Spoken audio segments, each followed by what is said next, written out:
Banyak orang punya kepercayaan mitos bahwa kalau dia pegang wujud salib, dia pasti bebas dari godaan. Kalau dia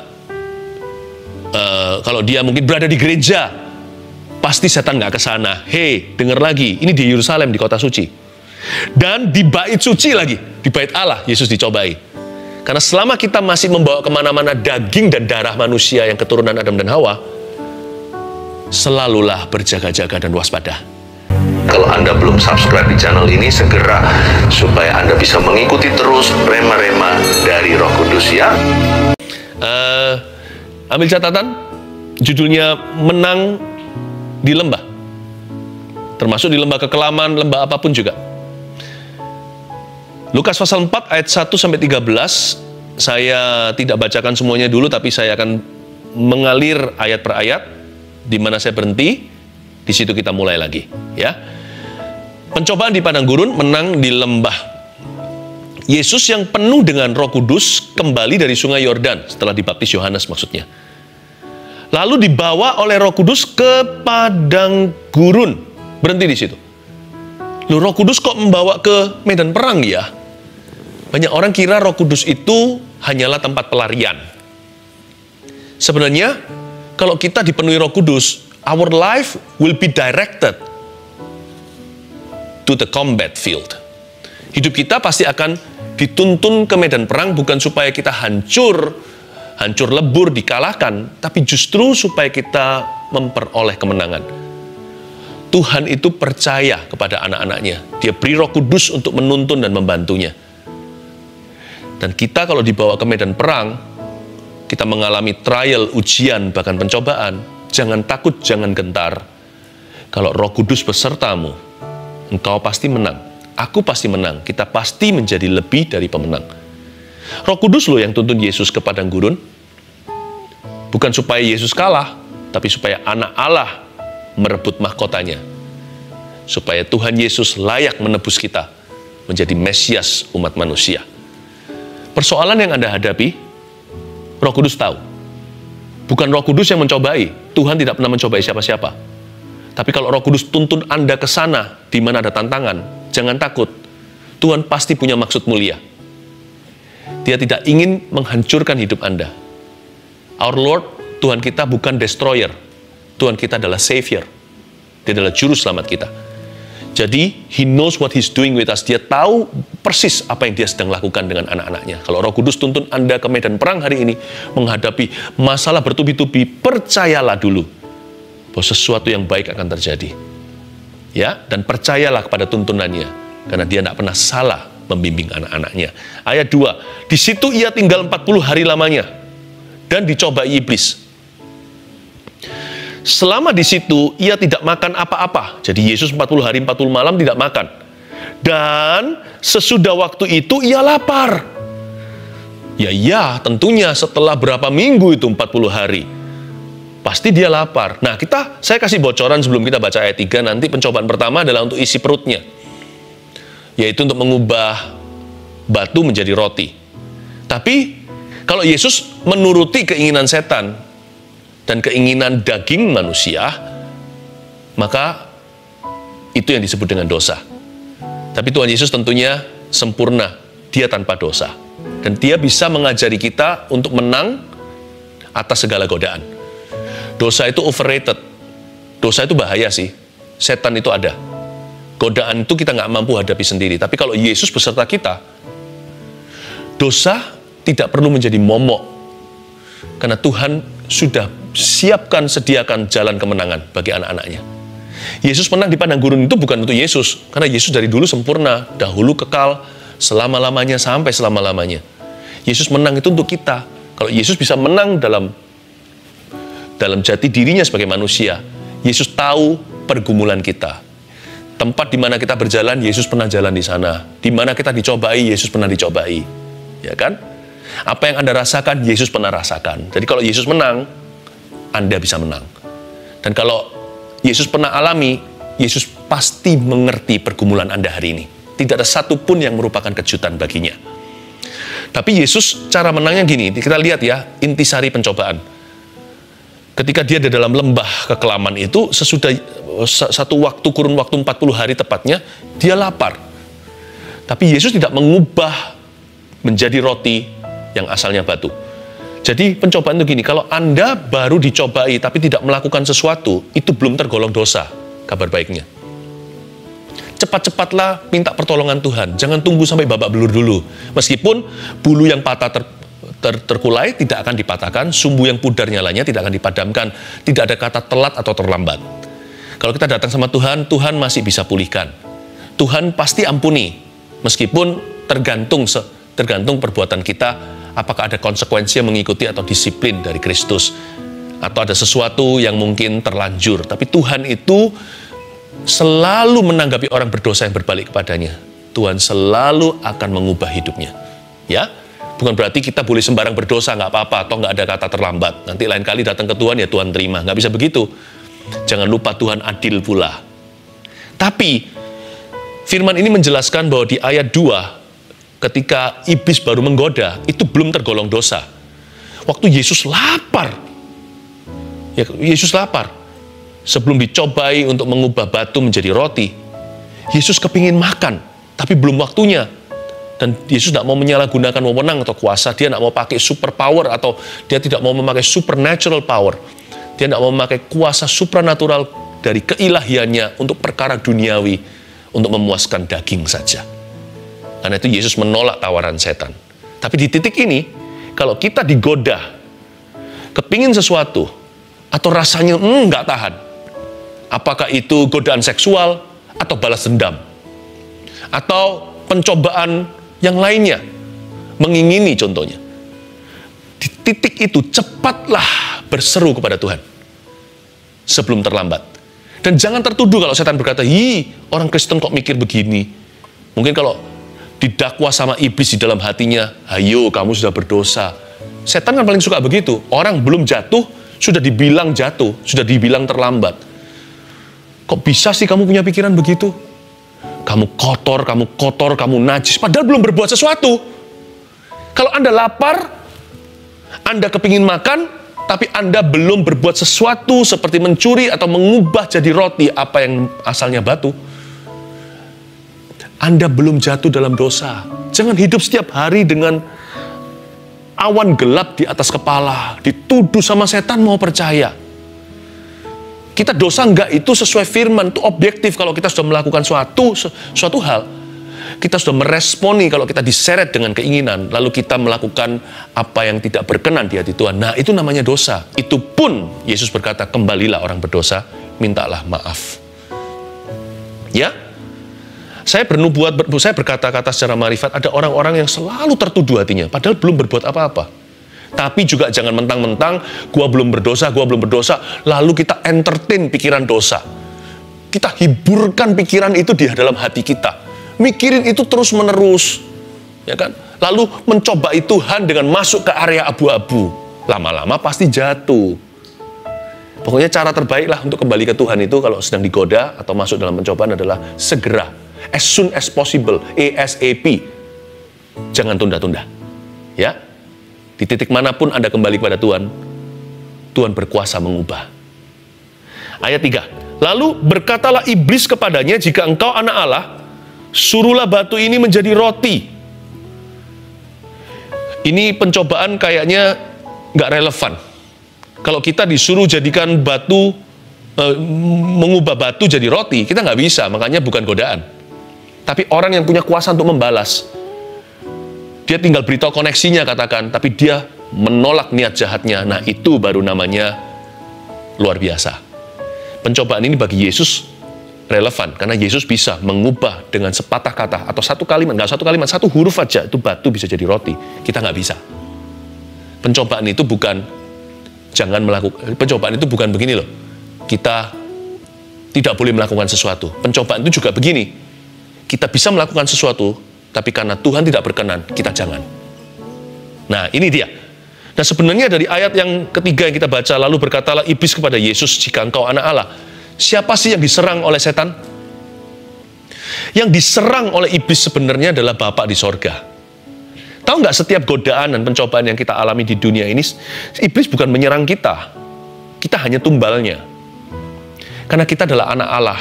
We don't belong here. Karena kita tergolong umat pilihan Tuhan, nama kita tertulis dalam kitab kehidupan. Kita ini warga negara sorga juga, bukan hanya warga negara di dunia. Jadi sebenarnya diserang sama setan lewat pencobaan pertama ini contohnya. Lalu berkatalah iblis kepada Yesus, jika engkau anak Allah. Yang diserang adalah Bapa. Semua godaan dalam kehidupan kita, pencobaan itu serangannya kepada Tuhan. Setan nggak bisa lawan Tuhan jadi lawan kita. Karena kita anak-anak Tuhan. Jadi yang setan lakukan adalah dia membuat kita ragu, menciptakan bimbang. Kamu katanya anak Tuhan kan? Orang Kristen ya kan? Bapakmu itu loh, bapakmu di surga nggak bisa pelihara kamu. Dia terlalu jauh.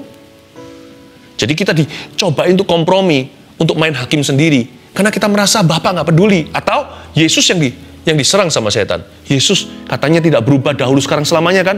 Tapi dalam kasusmu, dia tidak berkuasa untuk ubah situasimu. Dia nggak bisa sembuhkan kamu. Yang diserang itu Yesus. Ketika kita ragu, kita bimbang, yang diserang itu Tuhan. Setan itu mau serang Tuhan nggak berani. Serangnya kita. Karena dia tahu persis kita bisa mendukakan hati Allah.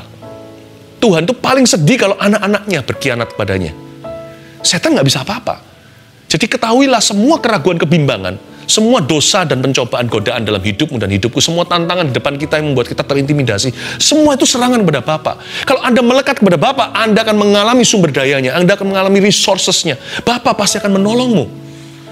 Karena kita tahu bahwa it's not against us, it's against Him. Melawan Dia, bukan melawan kita. Kalau kita mencerminkan Allah, Allah pasti akan menolong kita. Yang diserang itu Roh Kudus. Roh Kudus diserang. Bukankah dia disebut urapan Tuhan? Dan seringkali kesaksian roh di dalam hati kita loh. Kita ini anak-anak Allah, kita ini ahli waris juga. Itu yang diserang bertubi-tubi. Apa? Roh Kudus bilang apa?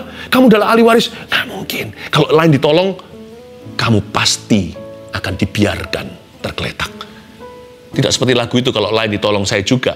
Setan mencoba untuk mengintersepsi, untuk mengintervensi, untuk memutarbalikkan, untuk membengkokkan. Apa? Kamu ahli waris. Kamu anak Tuhan. Nee. Seperti bahasa Belanda. Tidak. Kamu dilupakan. Kamu dilupakan. Pada saat seperti itu kita harus melekat. Ku di tanganmu, ku di hatimu, di pikiranmu, di rencanamu. Tak pernah ku sendiri. Ku di tanganmu, ku di hatimu, di pikiranmu, di rencanamu. Tak pernah ditinggalkan. Pegang erat pada kesaksian roh. Aku di tangan Tuhan, tak akan ditinggalkan. Jangan dengarkan suara bisikan ular tua, naga tua itu yang membisikkan ke telinga Adam dan Hawa. Benarkah Allah berfirman kepadamu? Masa iya? Jangan mau dengarkan itu. Pencobaan itu melawan Tuhan, bukan melawan Anda. Tugas Anda hanyalah taat saja. Tuhan yang bekerja nanti. Ya.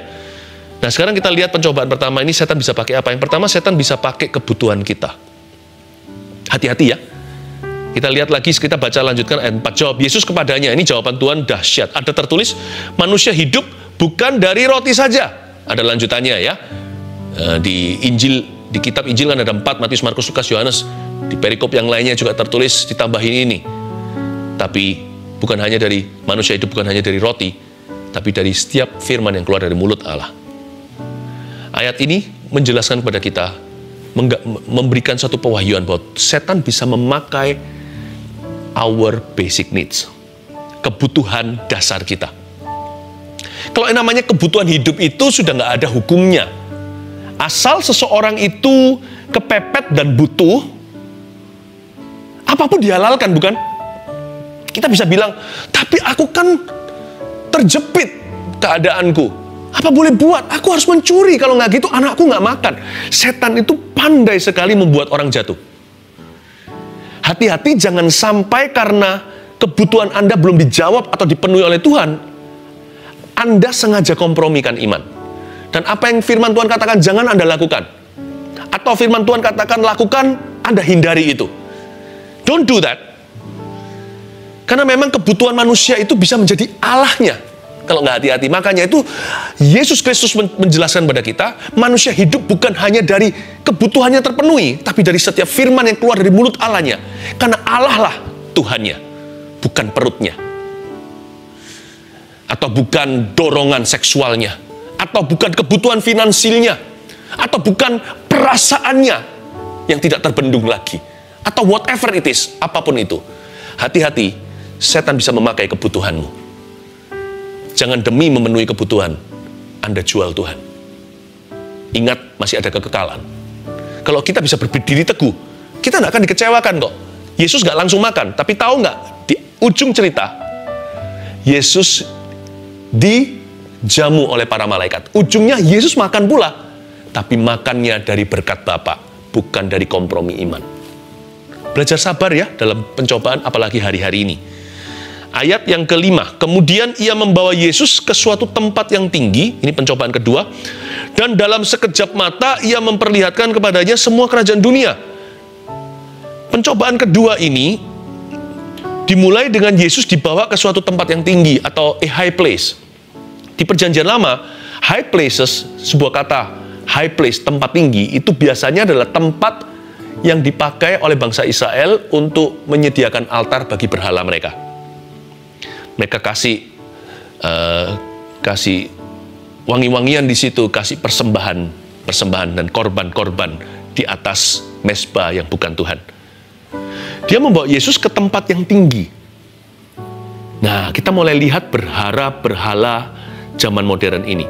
Dan dalam sekejap mata, ia memperlihatkan kepadanya semua kerajaan dunia. Dikasih kerajaan dunia, jadi setan bisa memakai keinginan kita. Dan keinginan kita bisa menjadi berhala yang luar biasa, menjadi our sinful high place. Biasanya orang gara-gara mengejar keinginannya, karena dia tidak punya penguasaan diri. Kalau ada orang itu, kalau sudah ada maunya, Tuhan pun nggak bisa tahan. Ya, karena itu Yesus menang atas hal-hal seperti ini dalam tubuhnya sebagai manusia. Di Getsemani dia berkata, bukan kehendakku yang jadi, tapi kehendakmu. Sampai mencucurkan keringat darah loh, untuk mengatakan itu 3 kali saja. Hati-hati dengan keinginan. Pasti, make sure you submit all your wants at the feet of Christ. Pastikan kita tunduk kepada Tuhan, dalam segala keinginan kita serahkan ke kaki Tuhan, dan di ujung setiap doa kita selalu bukan kehendakku, tapi kehendakmu yang jadi. Bukan berarti keinginan tidak diindahkan. Bergembiralah karena Tuhan, Alkitab berkata, maka Tuhan akan memberikan apa yang diinginkan hatimu, bukan dibutuhkan oleh hidupmu. Jadi keinginan pun Tuhan bisa kabulkan, karena Tuhan itu cinta kita. Tapi jangan berhalakan. Jangan jadikan keinginan kita our high place. Kalau enggak, nanti lihat ya, keinginan kita itu selalu ada hubungannya dengan keinginan mata. Karena itu ketika Yesus dibawa ke tempat yang tinggi di ayat yang ayat ke-5 tadi, ya. Lalu dalam sekejap mata diperlihatkan seluruh kerajaan dunia dengan kemewahannya. Aneh ya, hati orang kalau sudah ingin sesuatu itu, kemana-mana matanya lihat itu. Lawan jenis kek, atau sesama jenis bahkan. Atau barang mewah, atau apapun juga, atau milik tetangganya. Aneh ya, dalam sekejap mata, setan itu paling lihai untuk mempermainkan mata kita. Ternyata mata itu nggak harus laki-laki yang lemah. Mata itu setiap manusia, keinginan daging, keinginan mata. Kalau kita hatinya sudah ingin sesuatu, nggak terbendung lagi, mata kita kemana-mana lihat itu. Kalau kita mau balas dendam ya, atau kita nggak suka sama orang, apapun juga yang dia lakukan salah di mata kita, betul nggak? Ini yang menjadi perceraian seringkali, alasan hancurnya rumah tangga atau persahabatan. Ya kan? Hati-hati gunakan matamu. Dan kalau lebih tepatnya lagi, ubah hatimu. Karena mata tidak berdaya, mata hanya pelita tubuh. Jadi kalau hati yang setir ke sana, apa boleh buat? Ini kali yang disebut dengan obsesi. Kalau hati orang itu sudah terobsesi dengan sesuatu, matanya melihat itu melulu. Lihat itu terus. Seolah-olah rakus. Ya, ayat 6. Kata iblis kepadanya, segala kuasa ini, itu serta kemuliaannya akan kuberikan kepadamu, sebab semuanya itu telah diserahkan kepadaku. Dan aku akan memberikannya kepada siapa saja yang ku kehendaki. Sebenarnya iblis tidak sepenuhnya berbicara jujur, karena Yesus yang punya segalanya, dialah firman. Tapi setan juga nggak sepenuhnya berdusta, karena setan juga memang berkuasa di bumi ini, karena banyak orang berdosa. Waktunya belum tiba untuk masuk neraka. Jadi setan berkata, kalau kamu mau, Yesus, ku kasih semuanya ini padamu. Orang-orangku satu-satu akan mengagumimu. Kamu akan populer di antara kegelapan. Yesus berkata ayat 7, jadi jikalau engkau menyembah aku, ini bukan Yesus yang ngomong, ini ayat 7 masih tetap setan. Jadi jikalau engkau menyembah aku, seluruhnya itu akan menjadi milikmu. Setan sangat tahu ketika hati manusia sudah syarat dengan keinginan, dengan mudah, di titik ini gampang menggeser Tuhan. Karena di dalam nama keinginan biasanya manusia mengganti majikan. Loyalitas tidak main lagi, biasanya ganti Tuhan, demi supaya dapat yang dia inginkan. Setan tuh tahu kalau sekarang langsung diajak debat teologi, dia pasti kalah. Tapi kalau dari keinginan hati manusia dan keinginan mata, Tuhan pasti akan disingkirkan. Tetapi Yesus berkata kepadanya ayat 8, ada tertulis, engkau harus menyembah Tuhan Allahmu, dan hanya kepada Dia sajalah engkau berbakti. Perhatikan ayat 8, tetapi Yesus berkata kepadanya. Kalau kita sedang digoda, dicobai, dan kadang-kadang seringkali kita nggak tahu kalau setan sedang mencobai kita. Karena itu munculnya dalam bentuk kata-kata dalam pikiran kita. Jadi kita kira itu dari kita. Keinginan untuk mundur, keinginan untuk mati, untuk mau menyerah, atau ya sudah, habis ini gue balas deh orang itu. Atau, nggak apa-apa sekali-kali lah. Masa aku berdosa kali ini Tuhan ampuni, alias kompromi. Kelihatannya itu dari pikiranmu. Karena setan tuh selalu datang, selalu kamuflase, selalu dia pura-pura menjadi malaikat terang. Dia bicara seolah-olah suara hatimu. Padahal itu sudah dirasuk oleh roh jahat. Bukan hatinya, suara itu yang kau dengarkan dalam pikiranmu, itu rasukan. Yesus cara melawannya begini. Tetapi Yesus berkata kepadanya, nggak bertele-tele. Jadi catat ini. Dalam kita menghadapi setan, wujud apapun juga, kalau yang kelihatan langsung gampang. Ya kan, kalau dia muncul gentayangan, kita tengking saja. Tapi kalau hasutan, kalau Anda bergumul dengan pikiranmu sendiri seolah-olah, jawablah pikiran itu.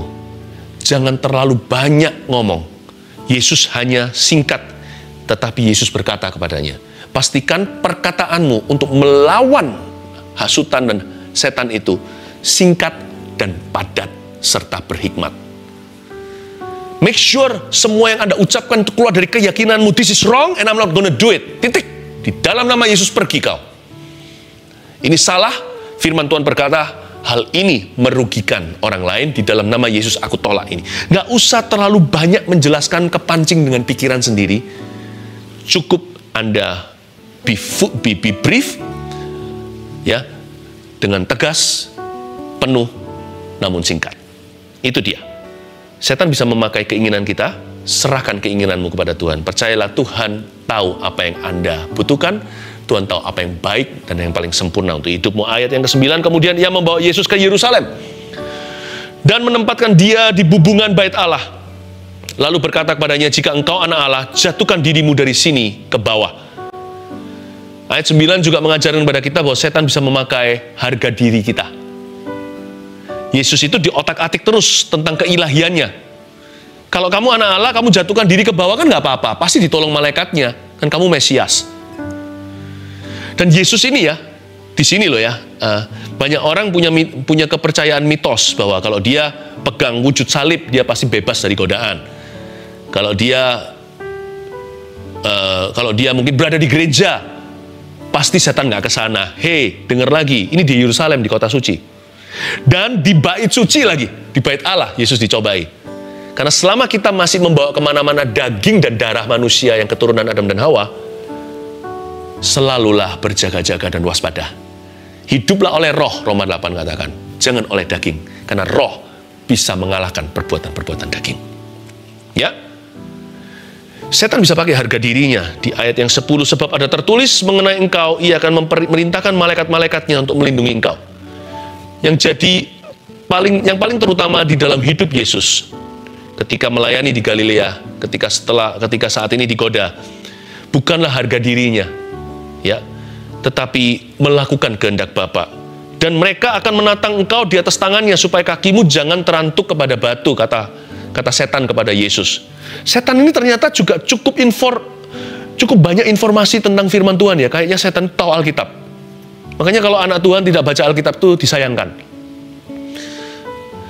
Yesus menjawabnya. Jadi setan quoting scriptures. Can you believe it?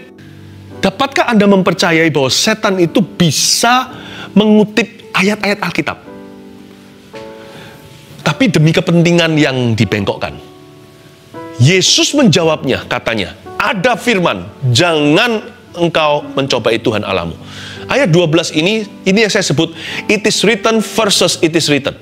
Ada tertulis, lawan ada tertulis. Ya, ada firman, lawan ada firman. Karena itu, bacalah firman sebelum Anda kecentok dengan kebutuhan atau keinginan. Supaya hati kita itu netral, terima firman dulu. Supaya jangan sampai kita memanfaatkan.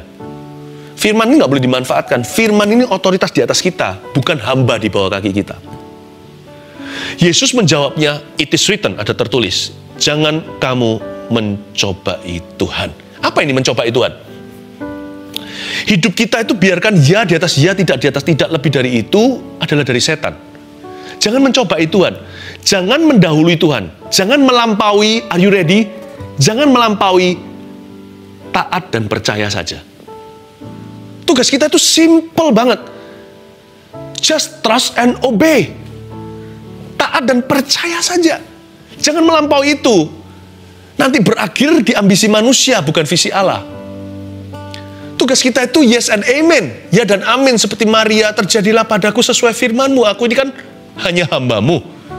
Udah itu. Jangan buat hidup ini rumit, karena iman kita itu sederhana. Iman kita itu bunyinya yes and amen. Sekali lagi, jangan melampaui trust and obey. Jangan melampaui taat dan percaya saja. Jangan berlebihan jadi orang Kristen. Jangan terlalu blunder dalam feeling sendiri. Jangan terlalu peduli apa kata orang. Dengarkan nasihat orang yang baik. Orang-orang yang dapat dipercaya. Jangan jadi orang yang merasa tidak butuh orang lain. Tapi jangan terlalu hiraukan orang mikir apa. Terus terang ya, ini juga adalah pencobaan untuk bunuh diri loh. Padahal Yesus tidak stres. Apalagi kalau Anda depresi. Seperti ada satu makhluk halus yang lambai-lambaikan tangannya di sebuah tempat yang tinggi, sebuah bubungan. Bubungannya tempat yang slippery. Harga diri itu slippery. Harga diri itu tempat yang sangat becek sekali. Tempat yang sangat-sangat licin. Ada orang yang mau bunuh diri, bukan karena dia takut susah. Loh, orang kalau bunuh diri itu karena dia sudah susah. Dia nggak takut susah. Karena dia takut orang lain mikir apa. Dia nggak bisa hadapin dunia, dia nggak bisa hadapi keluarga.